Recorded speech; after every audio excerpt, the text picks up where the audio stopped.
Pedro from A&P-REACTS. I'm here today with the legend himself, Schmier from Destruction. How's it going? Yeah, I say, the circumstances are tough for all of us, but we're surviving. And luckily, we have this live album we can talk about. So, it's distracting me a little bit from the daily misery that we had the last weeks. This was not going to be my first question, but since you talked about the live album, this is perfect marketing. I mean, did you guys already have the plan to release a live album during a time when nobody can attend live shows, or this kind of just all worked perfectly? Yeah, this came out, I was actually on holidays. We did a tour in February. Right after the tour, I was straight to holidays because it was a tough year. We made a new album. We had a lot of tours. I was ready to go, and there was the COVID kind of just came in at that time because we had to cancel the last show in Italy. But it was no real threat at that time. So I went to holiday. I said, hey, when I come back from holiday, it's going to be over with this COVID-19 thing. And then when I was on the island, everything started to fall apart. I had no more flights back home. All the festivals, tours get canceled. Basically, my life fell apart. I was on a beautiful island, but I was fucked, basically. So when I had no flights home, I was like, what am I going to do now? And I had the idea like, hey, wait a second. We have recorded an album or like a live recording on a festival last summer. And actually it wasn't even planned. A friend of mine recorded it and it turned out to be awesome. But we said, what do we do with this? Like, we had no idea. We just put it back into the pocket and said, yeah, when we have an opportunity for this, we're going to use it. And this doesn't happen so often that you have like a really good recording in your pocket. And this was kind of saving our ass, basically. Like I was on the lonely island. I had no more concerts, no more income, no more flight. I just had this island and this live album. But yeah, I called up the label and said, listen, we have no shows. Everything's canceled. The fans are desperate for concerts. Why don't we release a live album? The label was like, ooh, live album. It's not selling live albums. We don't like live albums. And I said, hey, this crisis is going to go longer. The fans will need live albums. It's something that we should do now. And yeah, it took a little while to convince them, but at the end, the crisis was getting higher and more. And I said, if you don't do this, I'm going to find a different label who will do this. And Nuclear Blast was like, whoa, wait a second, you're going to do it. But importantly was that we can release it right away. That means we go mix it now, master it, do the cover, and bring it out in 2 weeks. And that's basically what we did. We kind of mixed it, mastered it, did the cover. My girlfriend did the cover, so we didn't have to wait for a cover artist to be available to do it.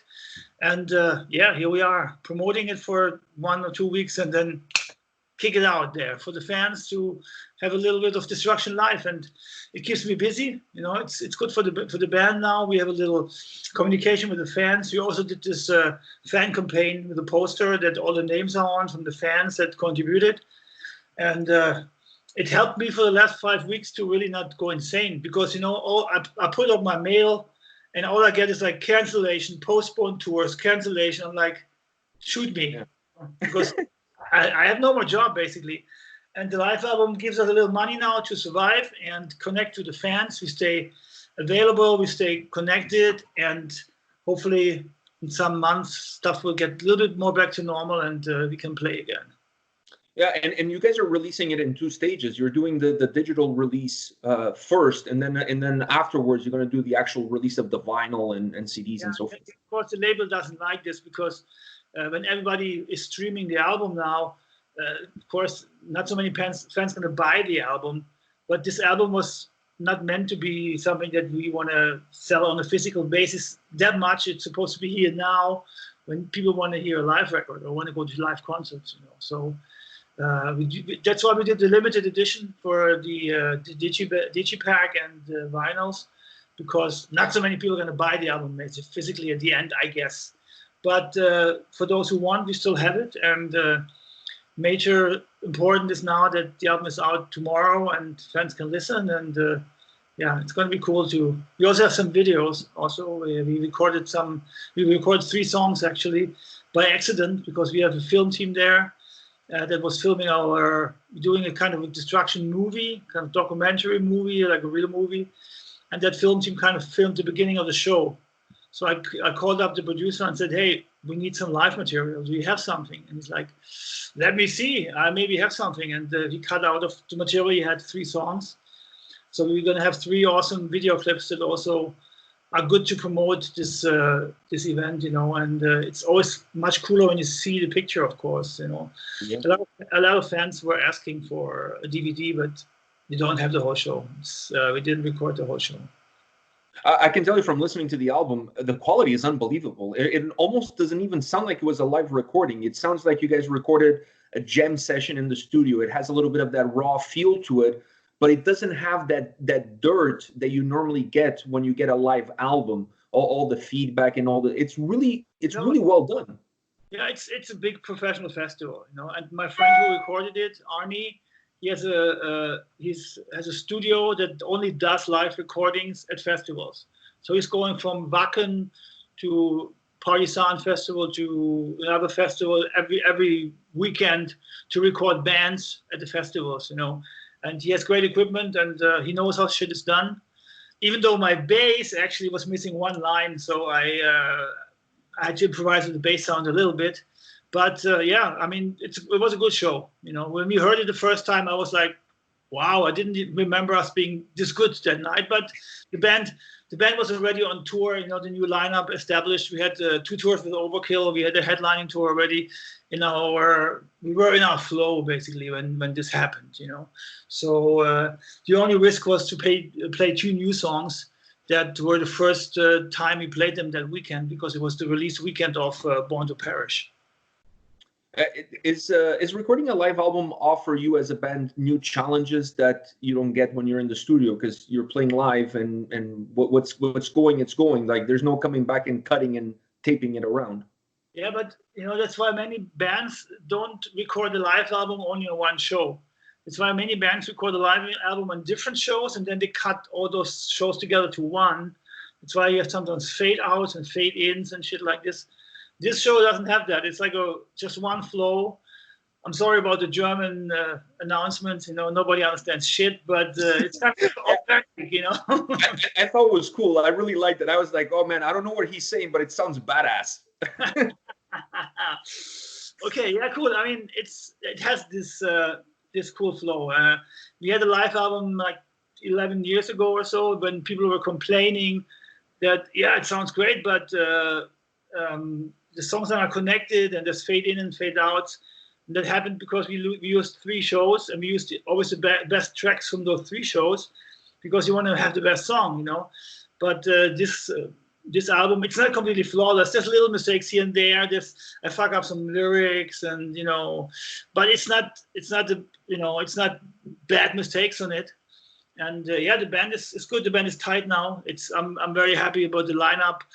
And it's good, you know, you have 2 guitars again. I think this what I appreciate most now is being back with 2 guitars. Gives us so much more power and opportunities also.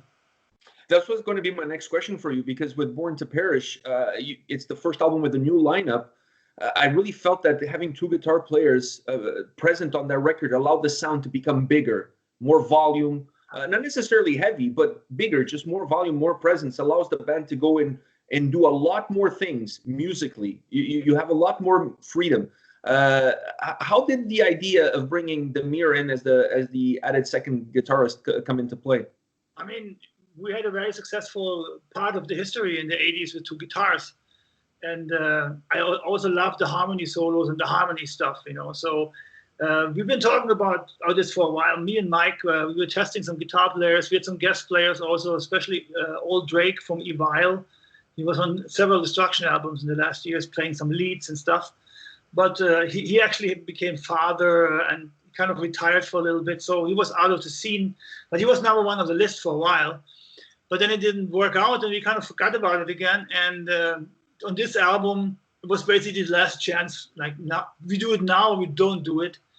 And it was actually kind of Miller from Creator who kind of forced me to try out Demir, because we were together at the show, at the Creator show, and Miller was like, hey, how's it going for the new album and stuff? And I said, yeah, you know, we're trying out stuff, and we're still thinking about the second guitar. And he's like, yeah, you got to do it, get the guitar, you know. And I said, yeah, but the right guy. And he's like, the right guy is standing next to you, Damir. He's a fantastic player, and why don't you ask him? I'm like, fuck, true. Like, he's a friend, but you know, he has to know he's a guitar teacher. He's busy. He has a band. He's also, his girlfriend is playing in Burning Witches, so he's helping them. He's very busy. But when I asked him, actually, the next day I woke up, like, I gotta ask him, and he was freaking out at the phone, you know. I told him, and he's like, oh my God, yeah, of course I want to play instruction. So he hangs up.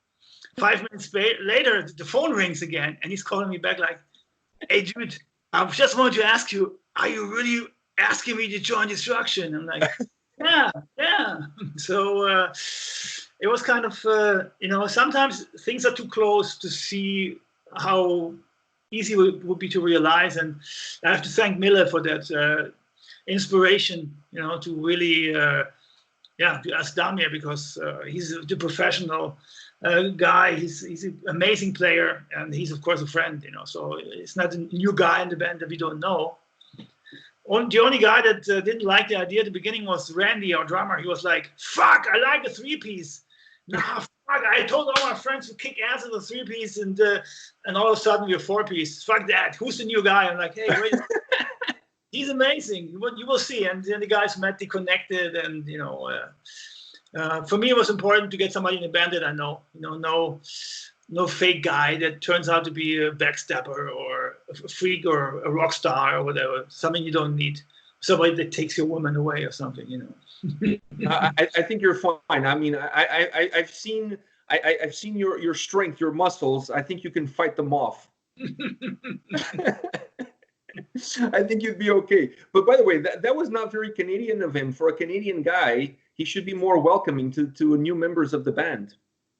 Oh, you know, Randy's a nice guy. He was just kidding. You know, he's. I think he was really happy that he joined Destruction, and also about the 3-piece cancellation. It's like there's only 3 guys. It's less trouble. You know, it's like it's easy. You know, and I think he liked that easiness that we had going with the band. But of course, when Dami was in the band, he was like, ooh, the guy's good. And, you know, he kind of saw the difference also. But, you know, for a drummer, in a 3-piece, for a drummer, you're, of course, also more in the focus, you know. But Randy is such a great drummer.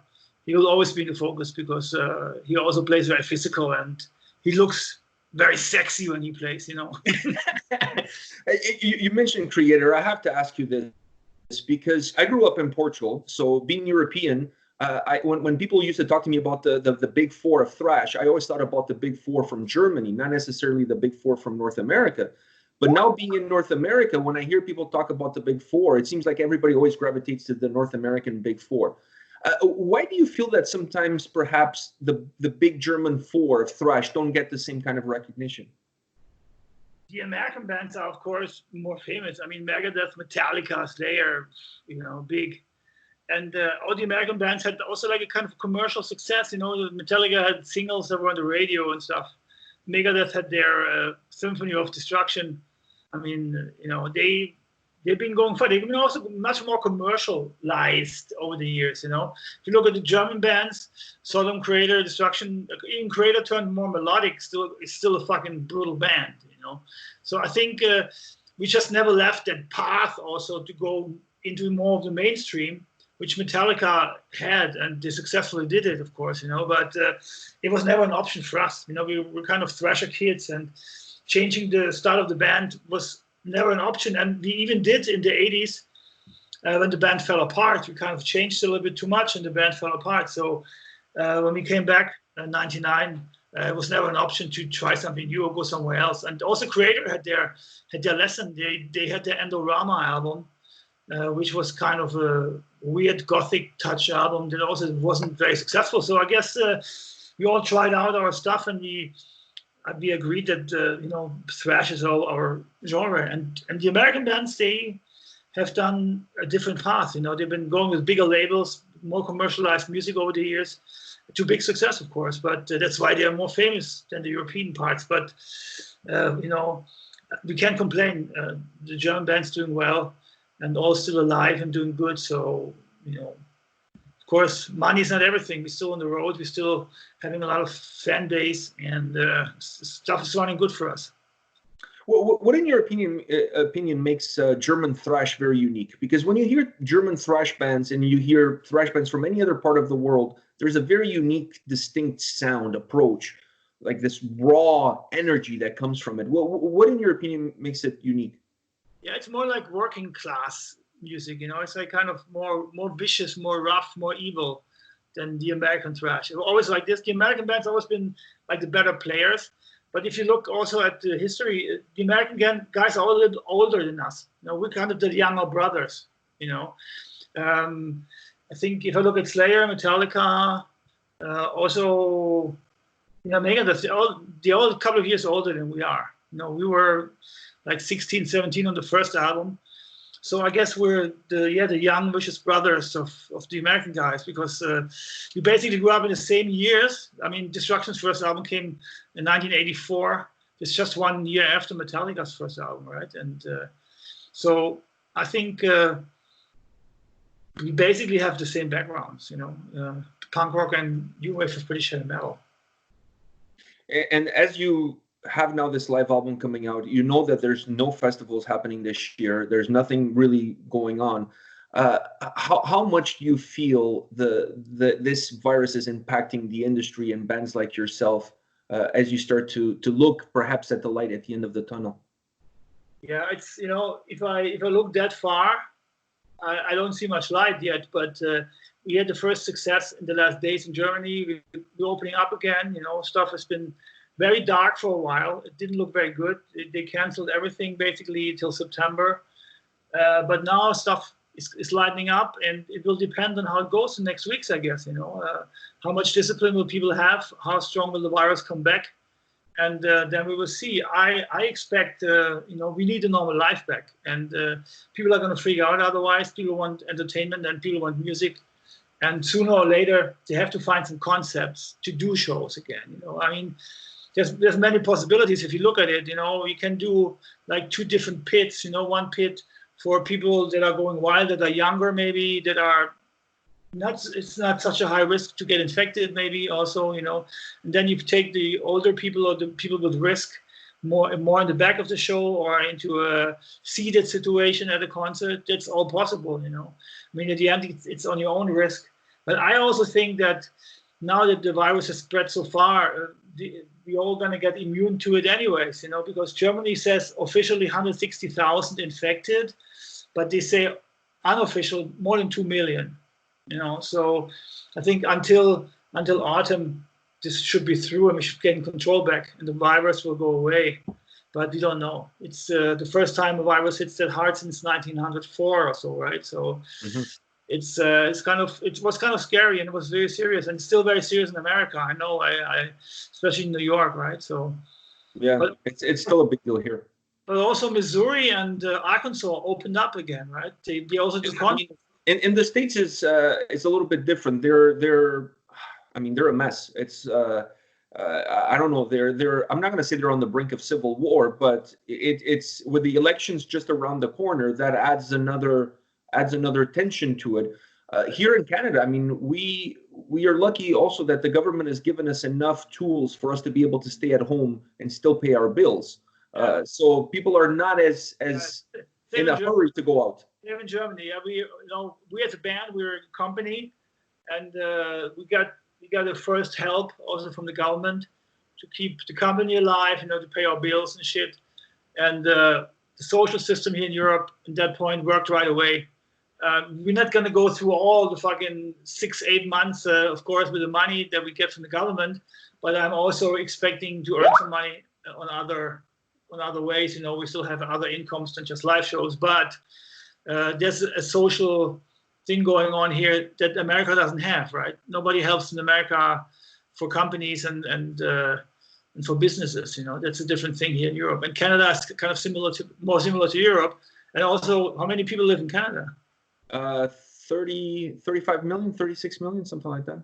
Yeah, so it's also not so many people, right? So it's no, the country is big. Everybody's spread out. Big. How was the contamination in the big cities? Toronto is pretty. I mean, the biggest cities, the biggest provinces hits is Montreal and Toronto, because obviously it's the two biggest cities. Vancouver, because of all the Chinese. I know, but Vancouver, they got it under control really quickly, so they're in much better position than Toronto or Montreal. Montreal is perhaps the worst city. You know who got it in Vancouver? Jeff Waters from Anaheim. He was home in Vancouver, and he caught the virus in Vancouver and brought it home to England. Holy crap! Yeah. He was deadly sick. I talked to him some weeks ago, and he said, "Dude, I fucking had the corona," and he was at the hospital trying to get a bed, and they said to him, "Hey, dude, you still can walk. Go home. Come back when you can't walk anymore." Wow, that's crazy. That's crazy. Yeah, and I want to ask you, what do you think about these shows that have been popping up in Germany? I think it's Germany, right, where people are driving in with their cars to watch the show? Yeah. I mean, the Circle Pit is going to be crazy. I think people are desperate, and it shows that people are also bringing innovative ideas. I don't want to see a future with car concerts. But I think it's a funny idea that maybe works for now. I mean, let's look at all those fucking home concerts that bands did at home with poor equipment and stuff. It's not the same. It's missing the crowd. It's missing the atmosphere. It's missing the good sound. So that's not really an option. It's like a nice little extra to have, but sooner or later we have to go back to normal shows. Yeah, I agree. I mean, part of live music is being there live. Otherwise, it loses the whole point. Yeah, and what's scary about it? What scares me about it is that all the internet companies are going to take over and say, "Hey, we're streaming the shows now. You don't have to go to the show anymore. You can see the show at home. We play exclusive for you. Just pay $5 and you can have whatever. And a lot of bands will do that because it's money, and it will completely destroy the live thing. But at the moment, people are they want to go out, but we don't know how is it going to be. Wasn't it Blabbermouth lately that they said that they asked the people, would you go to concerts again? And a lot of people answered like, only if there's a vaccine. I mean, I don't think it's really that many people waiting for a vaccine because not so many people are really in danger. But I think it's going to be very interesting if people are really going to come to the shows once we're opening up. Actually, I was talking to Semi from Insiferum a couple of days ago, and he mentioned to me an idea that I thought was really interesting, that he said that once things open up again, there's going to be such an overbooking of bands trying to get back on the road, trying to book shows. Some of the venues may end up closing because they've been closed for so long and then are not able to pay their bills. So promoters are going to have the ability to pick who they want to book shows. And he said perhaps a solution will be for bands to team up together and do a festival tour instead of doing like a small tour of one or two bands. What do you think about that? That might happen, but also you have to understand that we don't know yet how big the restrictions going to be for bigger shows. So if you do a festival tour and do 2,000 seaters, you got to have the possibility to do it. The small shows will already be allowed. I heard in Denmark, they want to allow shows to 200 people again in the next weeks. So I think there's also a higher risk on bigger stadiums, bigger seats, because they won't allow it. But maybe also they will book bigger venues and not allow so many people and put seats or something like this. It's also a solution, So, and of course, it's good to team up, because there will not be enough clubs and enough promoters to book all the bands that want to tour once we're opening up. That's for sure. But in Europe, it was already so packed in the last years that it cannot get much worse, because we only have this and this amount of people that can come to the shows. Also, the bus companies and the venues, they were all overbooked already. So it can't get much worse. But I think a lot of clubs going to close down after this, I don't know in Germany, because Germany, a lot of help from the governments is there. But outside of Germany, I don't know how it is in Spain or in Italy. Italy got hit really hard in Spain too. And I don't think the social system is as good as in Germany there. Yeah, I agree with you. This thing is really a bummer, because I was coming to Germany this summer. I was coming to Summer Breeze with my son and meeting Flory and hanging out. And then this thing happened. And now I have to try to get a refund on my flights. Ah, shit. But, at the moment, good news is all the companies are giving refunds because of Corona. Because we just had some stuff too. We had all the festivals flight booked already. And you have to also get the money back or rebook them for next year. So the companies are actually right now at the moment pretty cool, because airlines are terrible normally when you want to rebook and you don't have the right booking codes. But for Corona at the moment, they're a little bit more tolerant. I have to ask you this as your last question. I know you mentioned this on social media, but I really wanted to pick your brain a little bit. People ask you all the time to come and tour in North America, US, Canada. You posted, I don't know, maybe a couple of months ago or something like that, about some issues, legal issues that are preventing Destruction from coming to North America. Do you see any light at the end of that tunnel? That's another tunnel. Yeah, our lawyer is again on that tunnel. We're in court since 5 years against our old agent, and there's so much money involved already, you know, just for lawyer costs and everything. And yeah, we're waiting for a ruling from the judge, you know, finally, hopefully going to come soon.